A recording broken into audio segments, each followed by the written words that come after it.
Jai Shri Sai. One more year has passed and we are going to enter 2014 Anno Domini. Whenever I think of a year that has gone by, I muse over the significance of that year. Usually, a year is an artificial demarcated time of calendar for inhuman activities. There is a Roman calendar, there is a Hindu calendar, there is a Ujjain calendar, the Muslim calendar, the very Chinese calendar. There are artificial divisions of time, rather units of time. A year is a unit of time. It has no significance that way, except for accounting, for administration, or for administrative social management. From the spiritual point of view, it just means that a year has passed in a human life. A human being has matured in this period or not. Whether he has contribution to himself and the society is more evolved or not. Justification of losing 1 year in life did not give us sadness that we have lost yet 1 year without doing anything to ourselves, also to others. There is no one in this world who has not grown with this societal help, even he knows or doesn't know. Posterity creates us and we remain for the next generations for whom we become posterity in a certain period of time. That's what is the time.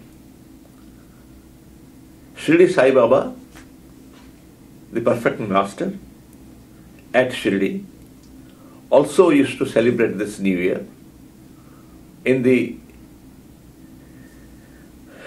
masjid with his devotees. But it was not the type we do here. It is very spontaneous, natural, togetherness of family members of the village and those who come to meet Baba, wishing that if they meet Baba that day and take his blessings, the year would be very good for them. But so far as the Sadguru factor is concerned, it doesn't limit to this period of 1 year. A Sadguru is a Sadguru for all times to come for the devotees. And as many of the Sadgurus have said, like Sri Loknath Brahmachari has said, that even if I left my body or wherever I am, in a forest, in a sea, in water or land, wherever you are in distress, call me, I'll be there. So Shri Sai Baba, before he left his body, had assured his devotees that even if I get entombed, I take Mahasamadhi, still you will find me ever active from there to help and protect you. After Baba left, even today, many of the devotees are getting such assurances through happenings when they pray Baba, and which gives an assurance that the Master Spirit exists beyond a body. That is one of the, in fact, when you call of God, nobody has seen God, or maybe the saints might have seen God in their inner eyes, but generally normal people haven't. We all see, we make a form usually. It can be a form or a formless, but usually we contain things better with a form. So God exists maybe with a form, without a form. So the higher spiritual powers, we have reason to believe that can they exist without the body also, like the resurrection of Christ after a few days, or Shankaracharya is leaving his body, or Shirdi Sai Baba leaving his body for 3.5 days and coming back, which is scientifically not tested at the time, but faith propels us to believe that this is possible, and Hindu spiritual science does say that it is possible. So, when you think that masters for all time to come, notwithstanding whatever the year, is a time continuum. Our, as devotees of Baba, our part or role is to see that we continuously work for Him and evolve ourselves. I just want to look back 365 days, sometimes in India, sometimes outside India, sometimes here in the temple, sometimes not in temple. What have I been doing actually? All the activities that I am doing are each activity an end by itself, or it had a beginning with a purpose and shall stretch to future. For example, we make a temple.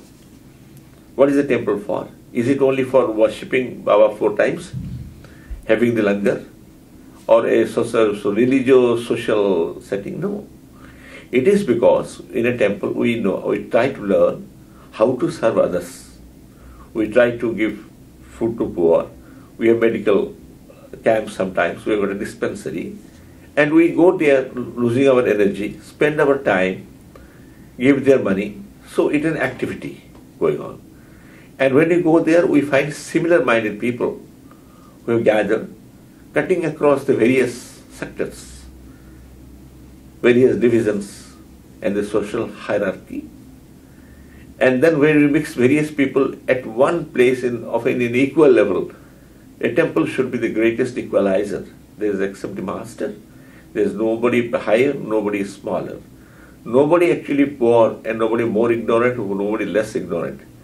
Because the whole gamut of activities in a temple, I have reason to believe, is controlled by that unseen force which knows how to guide, how to protect, how to preserve any of these entities like us and how to evolve us. Let us take up then some activities which is targeted for a long period of time. Writing on Baba, because today Shri Sai Baba is almost a phenomenon. He is a phenomenon, and the spread in the mushroom growth of temples in India and abroad, everywhere in many countries. We yesterday heard of, we know of US, we know of Europe, we know of Africa, we know many such places, Canada, but now we are hearing, we had Australia, we had been there. Now New Zealand is coming, Fuji Island is coming, and any number of places are coming. And Latin American countries are coming, Sri Lanka would be coming, and many places. So it is not stopping, it is expanding. As the time stretches, activities expand. And let the activator, let each of us contribute whatever little we can. Be aware always that first is we are not getting away from the path during the progression of the year through our qualities, or our male qualities getting dimmed, and that we are trying to contribute a little, or little this year, though little more next year, little higher and higher levels of contribution we are able to do. The present world is going through a big transition, very big change is coming. Look, there is a usual confusion between, let us say, science, religion, temple, politics, sociology, agriculture. What happens? Human mind has a capability of compartmentalizing things. This compartmentalization, to hold these compartmentalizations, there must be a common theme. So what is the common theme of the society that holds together? Obviously, leaving aside the few who don't believe in religion. Obviously, the society is held by religion. That is the biggest social force. History has shown that all economic structures changed. Agrarian to industrial, capitalism to communism. It happened. Political system changed from monarchy to dictatorship to democracy, republican, all form. We found even the cave culture came to tribal culture to modern culture, music, drama, it changed. With all the fluxes in the various aspects of society, one remained constant, that is religion. Lord Rama is worshipped as Rama. Lord Buddha is worshipped as Buddha. Christ is as Christ. Maybe they are not worshipping them or taking them in the pattern they used to take 1,000 years back, but that doesn't reduce their value. It is a constant value. Therefore, since all these changes in society are to come and the God forces to remain like this, therefore we cannot say that all other activities, anything which is a materialistic aspect is not linked with God. Here is the mistake we do. Science actually has life more progressive, more comfortable, and more inclusive for all of us. And yesterday the diseases that could not be cured are cured. Many life forms, even animals, plants, they are being saved. So it is giving an essence to living of many species and living organisms. So can't we say that divine force is working there? Okay. Now let us say temples are religion. Temples are religions, they are doing some social activities, they have been doing 1,000 years. Let us go to other thing of the holders of power and politics.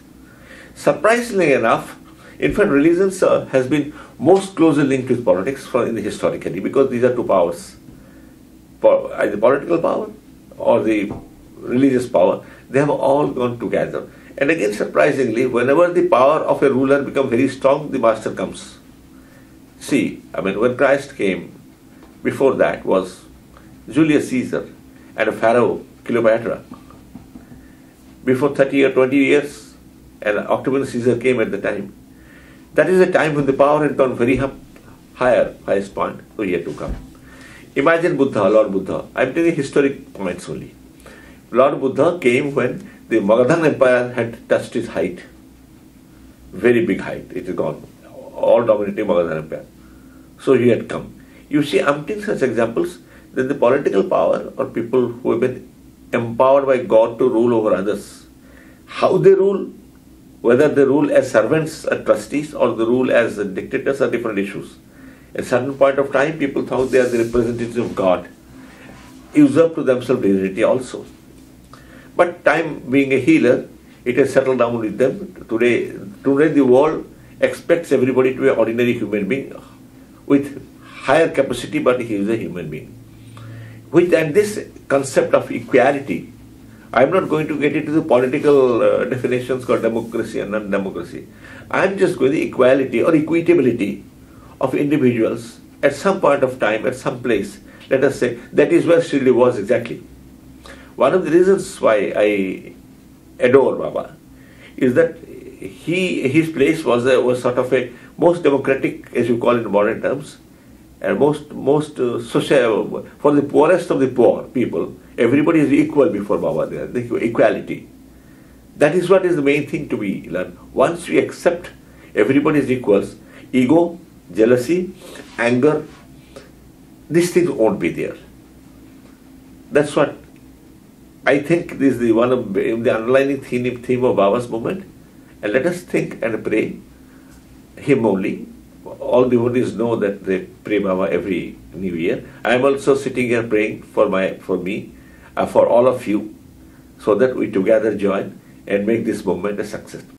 On this New Year Eve, I convey my best wishes to all the devotees of Baba and all the friends who are listening to whatever is being said by me, to have a nice year, purposeful year, a meaningful existence by praying God, praying Baba, to give them direction and to give them sustenance till the next year comes, maybe.